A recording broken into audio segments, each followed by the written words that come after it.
Baik, selamat pagi semuanya. Perkenalkan, nama saya Muhammad Syah Ramadan atau biasa dipanggil Rama.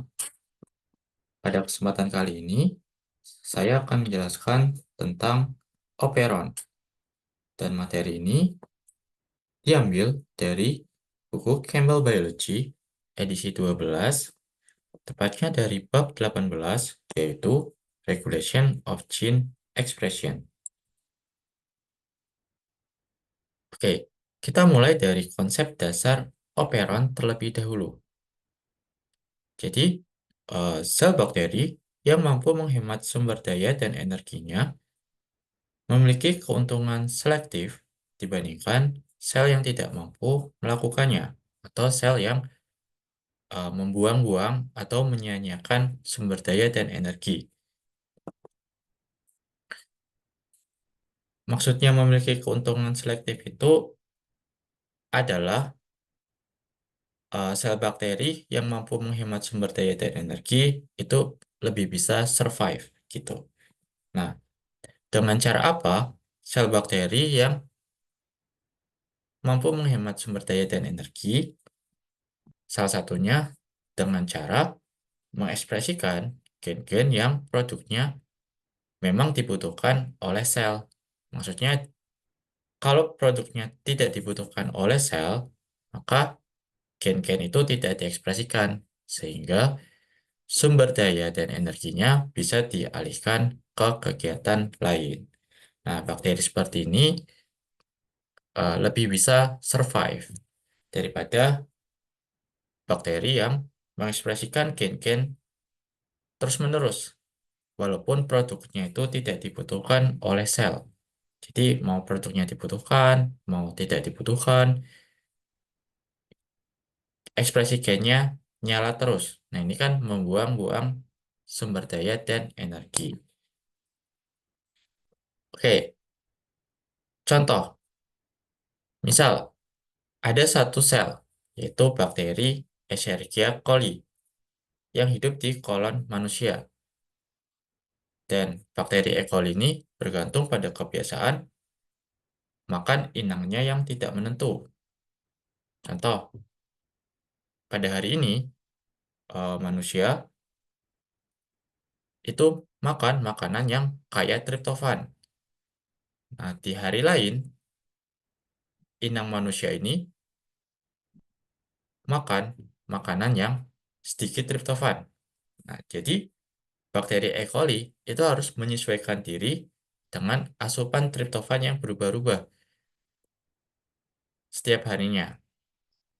Nah, jika lingkungan atau inang manusianya makan makanan yang kurang asam amino triptofan, maka untuk bakteri bisa bertahan hidup, bakteri tersebut merespon dengan cara mengaktifkan jalur metabolisme yang mensintesis triptofan dari senyawa yang lain, yang senyawa yang ada gitu. Nah, ini memastikan bahwa bakteri ini tetap mendapat triptofan walaupun harus dibuat sendiri. Nah, tapi jika inang manusia kemudian mengkonsumsi makanan yang kaya akan triptofan, ya sel bakteri ini akan berhenti memproduksi triptofan sehingga menghindari pemborosan sumber daya karena kan triptofannya sudah ada dari luar. Nah, contohnya seperti itu ya. Nah, untuk mengontrol jalur metabolisme, sintesis triptofan pada sel bakteri itu bisa dikendalikan melalui beberapa tingkat. Atau di sini contohnya dua tingkat, seperti yang ditunjukkan pada gambar sebelah kanan. Jadi jalur sintesis triptofan itu terdiri dari tiga step, yang masing-masing stepnya itu dikatalisis oleh enzim yang berbeda. Nah, proses pengendalian yang pertama adalah penyesuaian aktivitas enzim yang sudah ada. Jadi enzimnya sudah ada nih, enzim 1, enzim 2, enzim 3. Nah, enzim-enzim ini bisa sesuaikan aktivasinya. Bisa dinonaktifkan atau bisa diaktifkan. Nah, ketika jumlah triptofan yang diproduksi itu sudah berlebih, maka triptofan ini akan menghambat enzim yang bekerja di tahap awal. Nah, mekanisme ini namanya feedback inhibition. Nah, mekanisme feedback inhibition itu memastikan bahwa produksi triptofan itu tidak berlebihan. Oke, itu cara yang pertama. Nah, cara yang kedua,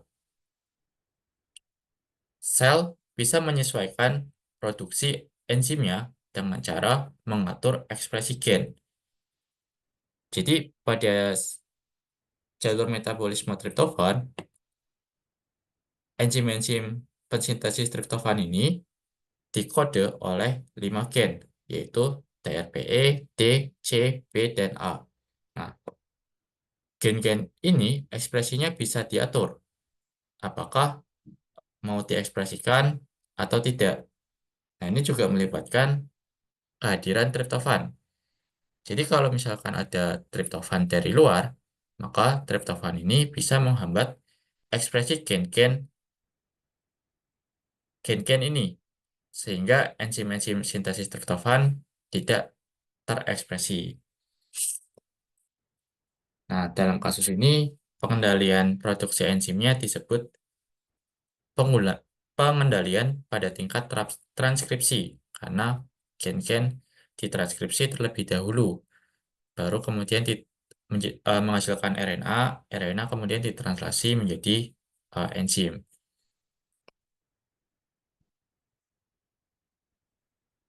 Nah, pengaturan jalur sintesis triptofan tadi itu hanya salah satu contoh bagaimana bakteri menyesuaikan metabolisme mereka dalam lingkungan yang berubah-ubah. Jadi sebenarnya selain jalur sintesis triptofan, banyak jalur metabolisme lain pada bakteri yang diatur dari diatur oleh perubahan lingkungan. Jadi pengaturannya juga banyak di tingkat transkripsi, di mana banyak gen di dalam genom bakteri itu bisa diaktifkan atau dinonaktifkan oleh perubahan lingkungan, perubahan status metabolik sel. Nah, sebagian gen-gen tersebut itu bisa diatur secara tunggal, artinya satu gen itu diaktifkan atau dinonaktifkan. Nah, sementara gen-gen yang lain itu bisa diatur secara berkelompok.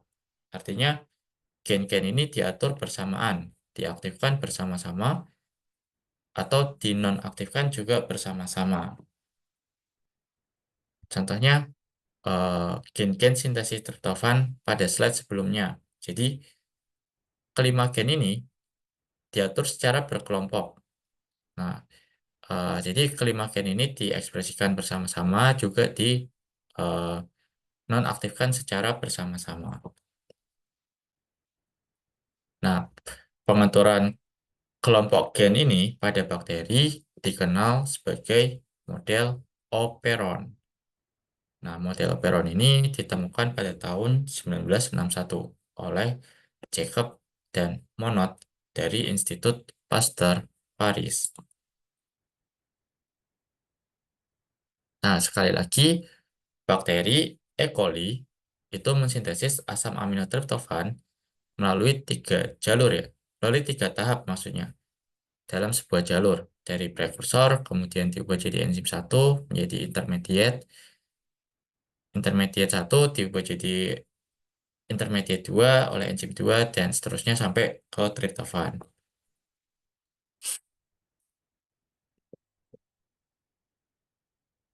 Nah, jadi sekali lagi, gen-gen pengkode enzim triptofan, maksudnya enzim sintesis triptofan itu diatur secara berkelompok dalam sebuah operon. Nah,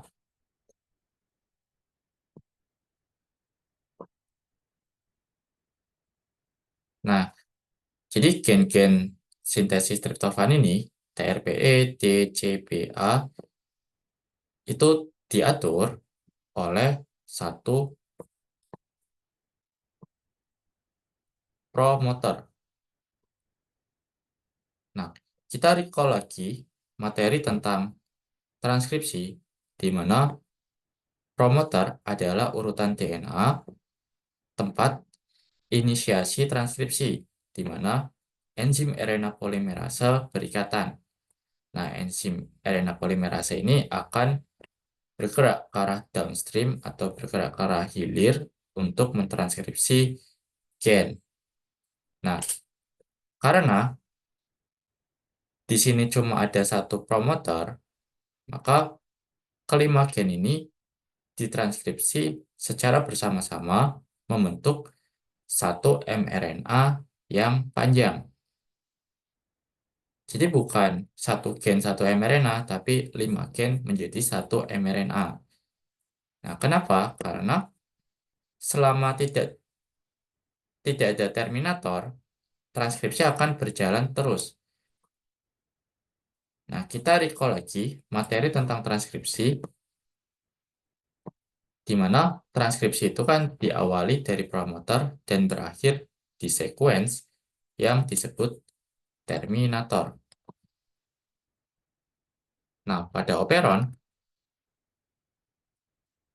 kelima pada operon TRP itu operon yang mengandung gen-gen sintesis triptofan. Nah, pada operon TRP, promotornya cuma satu, kemudian diikuti oleh 5 gen sintesis TRP, dan diakhiri dengan terminator. Sehingga hasil transkripsinya ya satu mRNA yang sangat panjang, di mana satu mRNA yang panjang ini mengandung informasi dari kelima gen-gen operon ini. Nah, makanya mRNA seperti ini disebut mRNA polisistronic. Artinya mRNA ini mengandung banyak gen. Poli itu banyak, sistron itu gen. Nah, lalu satu mRNA panjang ini kemudian ditranslasi oleh ribosom menjadi 5 polipeptida yang berbeda. Nah, kenapa satu mRNA ini menghasilkan 5 polipeptida bukan satu? Karena eh, setiap gen di dalam mRNA ini mengandung codon start dan codon stop. Nah, kita recall lagi materi translasi, di mana translasi protein atau polipeptida itu dimulai dari codon start dan diakhiri dengan codon stop. Jadi karena di sini ada 5 codon start dan codon stop, maka protein yang dihasilkan juga berjumlah 5, sesuai dengan jumlah gen yang menyusun operon TRP.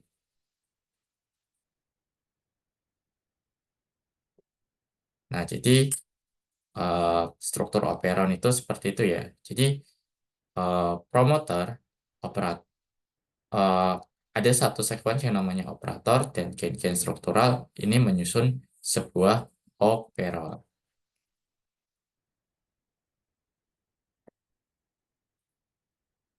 Nah, jadi apa fungsi operator di sini? Nah, tadi kan sudah dijelaskan bahwa operon itu merupakan kelompok gen yang diatur bersamaan. Nah, sequence operator itu berperan sebagai saklar yang mengendalikan ekspresi gen-gen operon. Jadi saklar itu bisa meng-on-kan atau meng-off-kan ekspresi gen-gen operon. Nah, saklar itu adalah operator ini ya.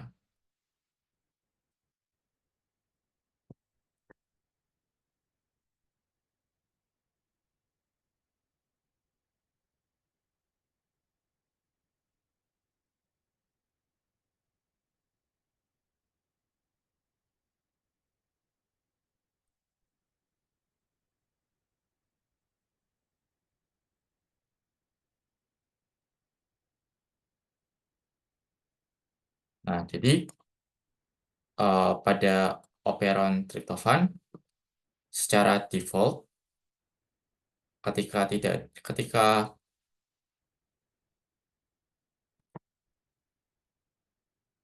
secara default ketika tidak ada triptofan, operon TRP ini berada dalam keadaan aktif.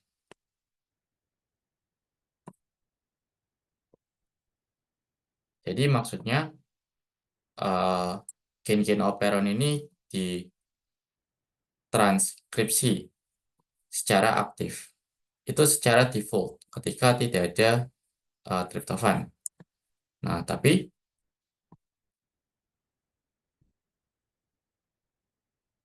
ketika ada triptofan, maka suatu protein yang namanya protein represor itu akan berikatan dengan operator dan menghalangi jalannya RNA polimerase sehingga operon TRP itu tidak diekspresi.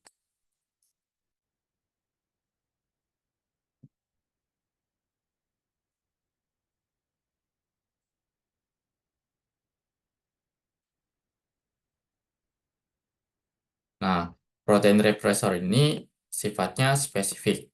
Artinya setiap operon itu diatur oleh protein represornya sendiri. Misal operon TRP ya diatur oleh represor TRP. Mungkin operon lain, misalkan operon LAG, ya diatur oleh eh, represor LAG gitu. Jadi masing-masing operon memiliki represornya masing-masing.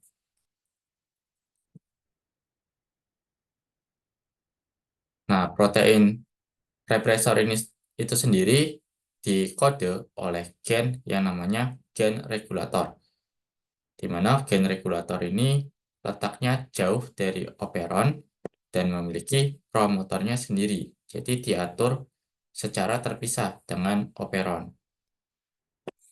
Nah, gen-gen regulator ini termasuk ke dalam gen-gen yang diekspresikan secara konstitutif, artinya diekspresikan secara terus-menerus, sehingga eh, protein represor ini selalu tersedia di dalam sel, kayak gitu. Nah, tapi walaupun selalu tersedia, tapi dalam kondisi tidak ada triptofan, protein represor ini tidak aktif. Tapi kalau ada triptofan, protein represor ini aktif dan berkaitan dengan operator yang akan menghalangi ekspresi gen-gen operon TRP. Nah, kenapa pada saat kehadiran triptofan, protein represor itu menjadi aktif?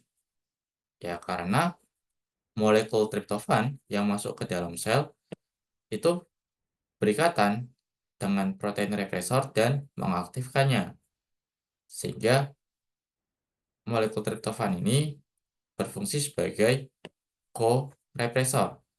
Artinya bekerja sama dengan protein represor untuk mematikan operon.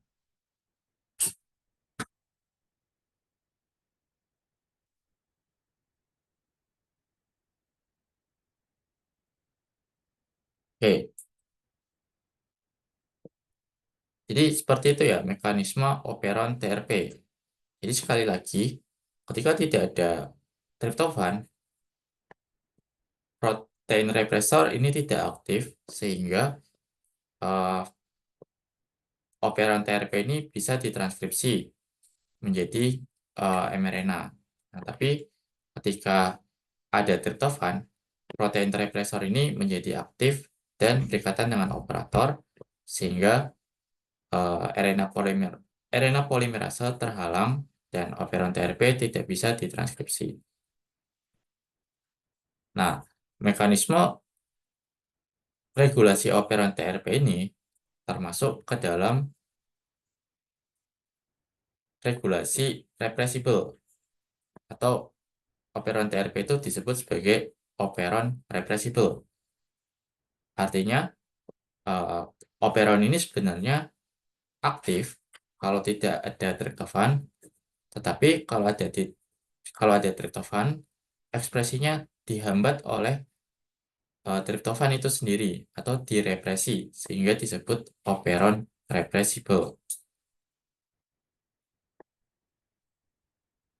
Nah, tapi ada jenis operon lain yang namanya operon inducible, di mana operon inducible ini justru secara default itu tidak aktif, tetapi dapat dirangsang atau diinduksi menjadi aktif ketika ada molekul tertentu yang masuk ke dalam sel. Jadi eh, mekanisme operon inducible itu seperti ini. Jadi secara default protein represornya itu aktif dan berkaitan dengan operator sehingga transkripsi menjadi tidak aktif. Tapi kalau ada molekul tertentu yang masuk ke dalam sel, molekul ini akan menghambat represor sehingga represor lepas dari operator dan transkripsi pun berjalan. Nah, itu mekanisme operon inducible.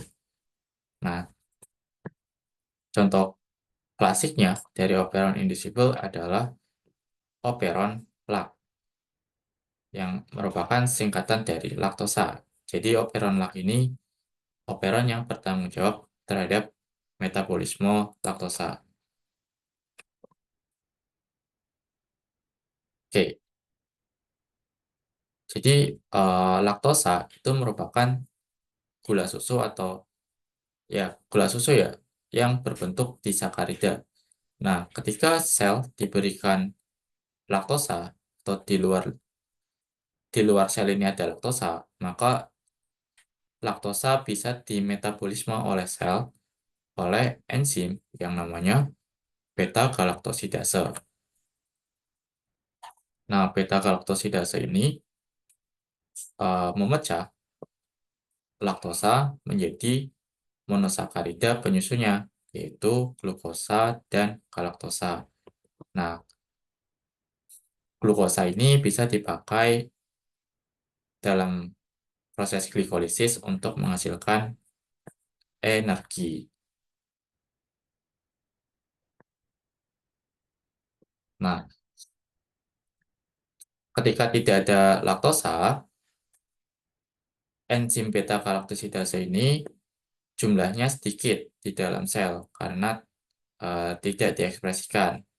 Tapi ketika ada laktosa, maka jumlah enzim galaktosidase ini melonjak tinggi ya akibat eh, ekspresi enzim ini meningkat berkali-kali lipat. Nah, gen yang mengkode beta galaktosidase itu disebut gen LAC-Z yang merupakan bagian dari operon LAC. Dan operon LAC ini sebenarnya mengandung dua gen lainnya selain LAC-Z. Jadi ada LAC-Z, LAC-Y, dan LAC-A. Nah, kalau LAC-Z tadi mengkode beta galaktosidase, kalau LAC-Y mengkode permease, dan kalau LAC-A itu mengkode transasetilase. Nah, ketiga protein ini berperan dalam eh, metabolisme atau memecah laktosa.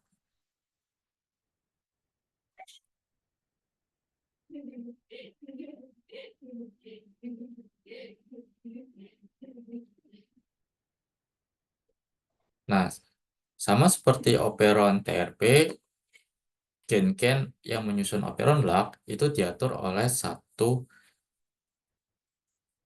di bawah kendali satu promotor dan satu operator, sehingga gen-gen operon LAC itu diatur secara bersama-sama, diekspresikan bersama-sama, dan tidak diekspresikan juga bersama-sama.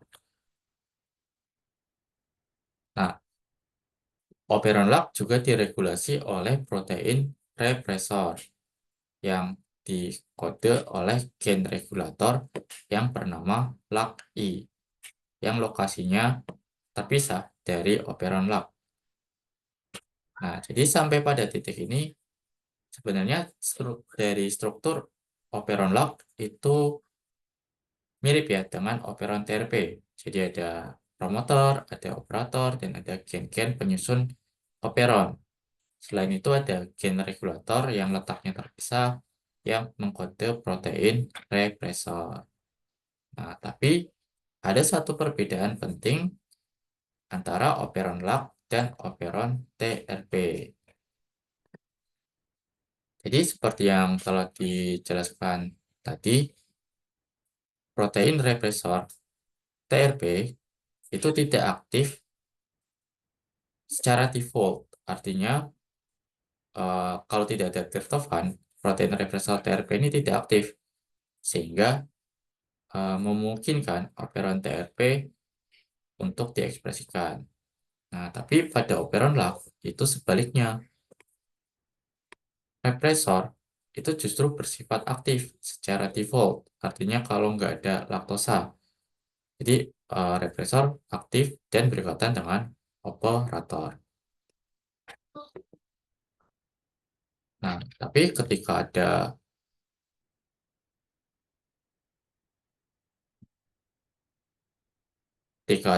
laktosa di lingkungan, maka laktosa itu akan masuk ke dalam sel, lalu laktosa diubah menjadi isomernya, yaitu alolaktosa. Nah, alolaktosa ini akan berkaitan dengan protein represor LAG, sehingga protein represor ini akan lepas dari operator, menjadi tidak aktif. Nah, setelah protein represor tidak aktif, maka RNA polimerase itu sudah bisa mentranskripsi gen-gen operon LAG. Nah, karena alolaktosa ini mengaktifkan ekspresi gen, maka alolaktosa ini disebut sebagai inducer atau penginduksi karena mengaktifkan ekspresi gen dengan cara menonaktifkan represor.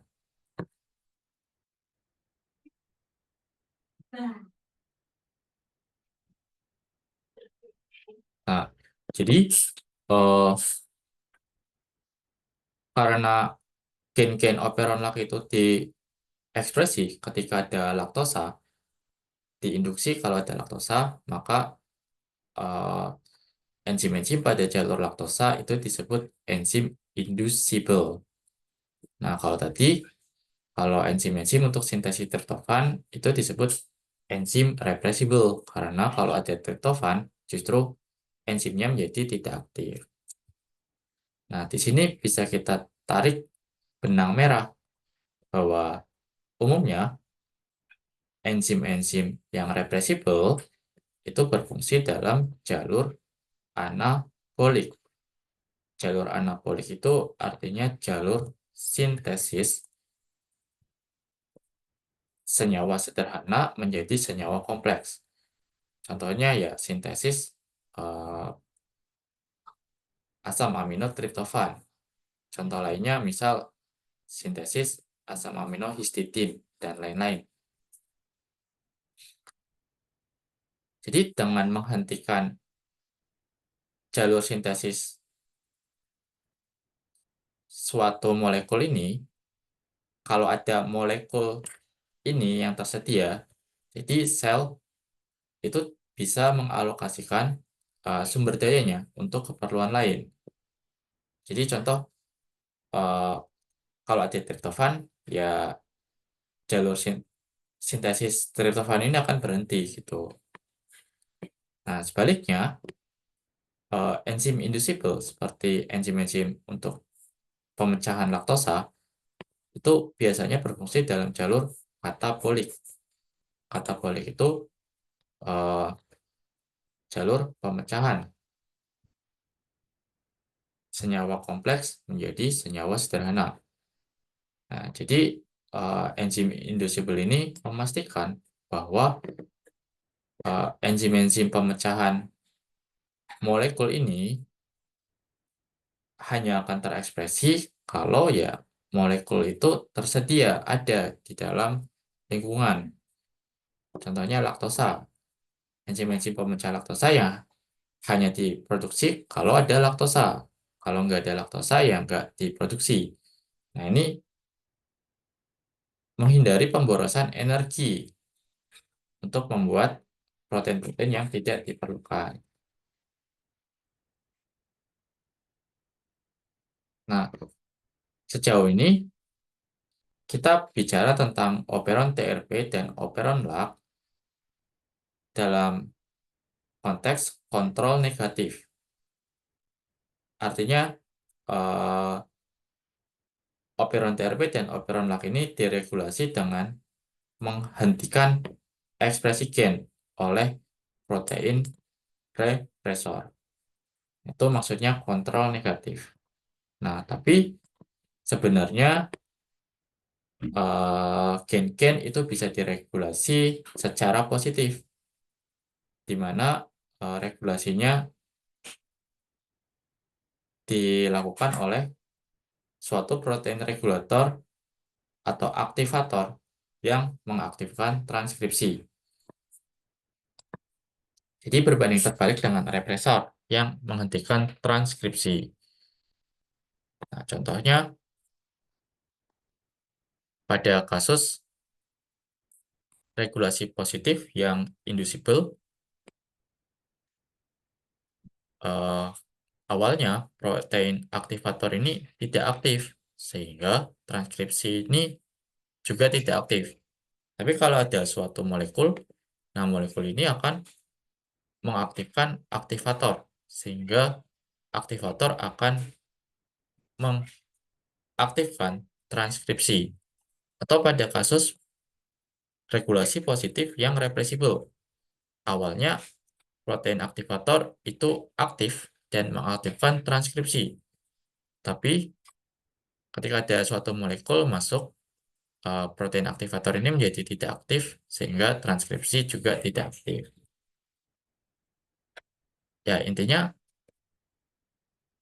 regulasi positif adalah regulasi dengan aktivator yang mengaktifkan transkripsi. Kalau regulasi negatif adalah regulasi dengan represor yang menghentikan transkripsi. Nah, sekarang kita ke contoh regulasi gen yang positif, yaitu pada operon LAC. Jadi, ketika glukosa dan laktosa itu sama-sama tersedia di lingkungan, E. coli itu sebenarnya lebih memilih menggunakan glukosa. Kenapa? Karena enzim-enzim untuk pemecahan glukosa itu selalu tersedia. Contohnya dalam proses glikolisis, enzim-enzim pemecah glukosa dalam proses glikolisis itu selalu tersedia, tidak harus diaktifkan terlebih dahulu. Beda sama laktosa, yang enzim-enzim pemecahannya harus diaktifkan. Nah, jadi ketika bakteri itu ditumbuhkan pada medium yang mengandung glukosa dan laktosa sekaligus, bakteri akan memanfaatkan glukosa terlebih dahulu, sehingga pada fase pertumbuhan pertama bakteri, itu glukosa digunakan sampai habis. Lalu setelah habis, ada fase lag atau fase penyesuaian sebentar, dan dilanjutkan pertumbuhan, tapi dengan menggunakan laktosa sebagai sumber energi. Nah,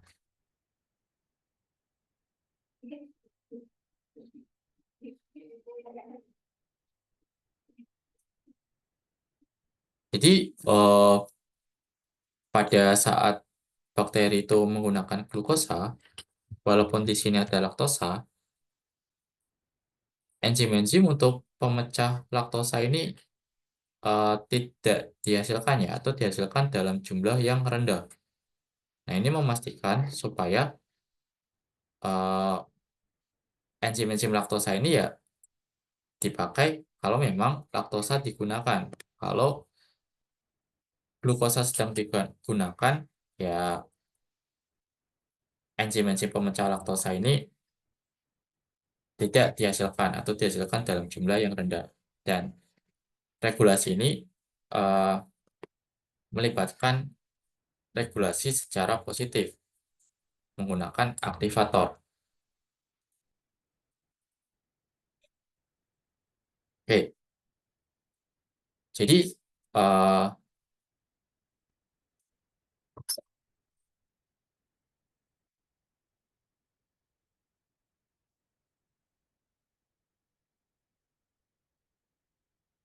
jadi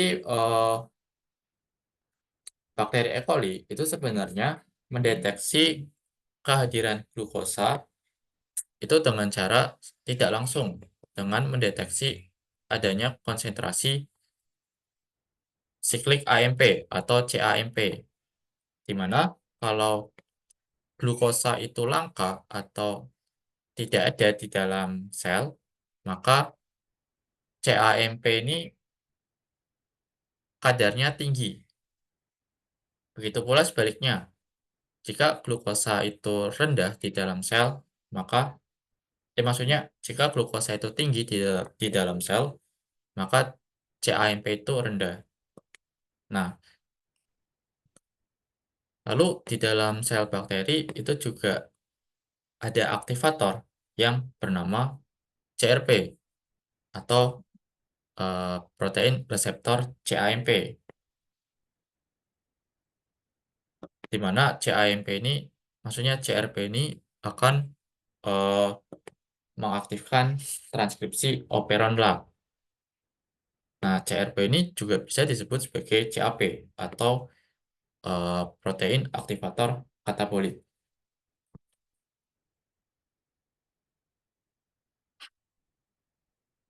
Nah, jika misalnya di dalam medium itu ada laktosa tapi nggak ada glukosa, maka kadar CAMP ini akan tinggi. Nah, kadar CAMP yang tinggi ini akan mengaktifkan CRP. Nah, yang selanjutnya CRP akan berikatan dengan promotor dan meningkatkan afinitas RNA polimerase terhadap promotor gitu.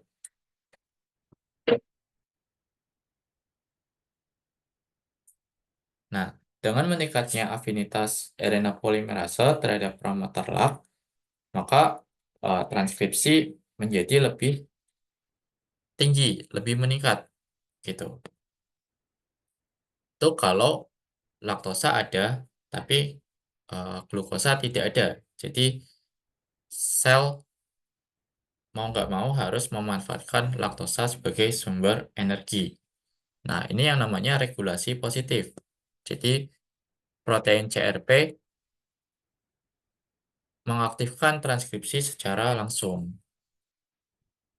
Nah, tapi kalau ada laktosa, tapi juga ada glukosa, maka CAMP menjadi eh, rendah kadarnya di dalam sel. Akibatnya, CRP menjadi tidak aktif dan afinitas RNA polimerase terhadap promoter itu menjadi lebih rendah. Nah, akibatnya transkripsi gen-gen operon lab itu juga rendah. Dan di sini memastikan bahwa sel itu memanfaatkan glukosa terlebih dahulu.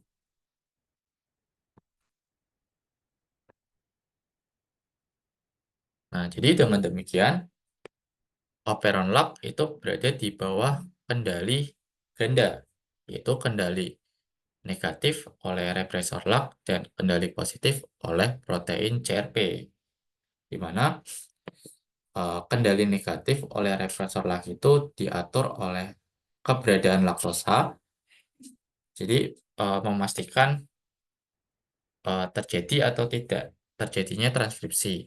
Nah, kemudian kendali positif oleh CRP itu dikendalikan oleh kadar CAMP yang secara tidak langsung merefleksikan kehadiran glukosa. Jadi kalau glukosanya rendah atau CAMP-nya tinggi, maka laju transkripsi operon LAG juga tinggi. Tapi kalau CAMP rendah atau kadar glukosa tinggi, ya laju transkripsi menjadi rendah.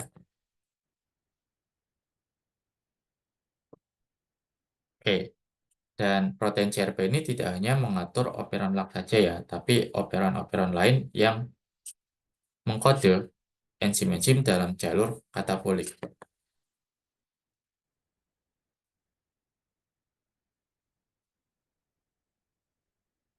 Oke, mungkin itu saja materi hari ini tentang operon. Sekian, terima kasih.